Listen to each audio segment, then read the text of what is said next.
Welcome to the Slop Farm. Enjoy the video.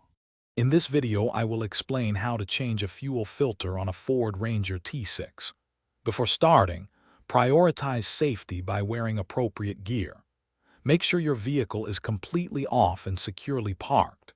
You'll need a new fuel filter, a drain pan for any fuel spills, some clean rags, and a flat blade screwdriver for the clips. First, locate the fuel filter housing, which is usually found in the engine bay, often close to the battery. Carefully disconnect the electrical connector from the bottom of the housing. This sensor needs to be unplugged before removal.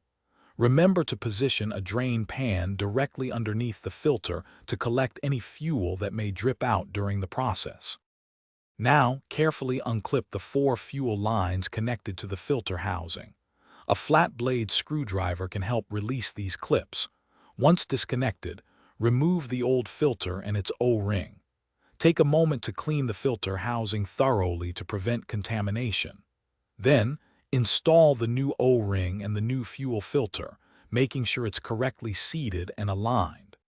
Finally, reconnect all the fuel lines and the electrical sensor, listening for a secure click on each connection. After everything is reconnected, you'll need to prime the fuel system. Turn your ignition to the on position for about 30 seconds, then turn it off. Repeat this process 3 times to ensure the system is fully primed before starting the engine. Also, remember to check the description for a link to some fantastic leak-proof meal prep containers and other great deals. Thanks for watching. Consider subscribing if we helped you today.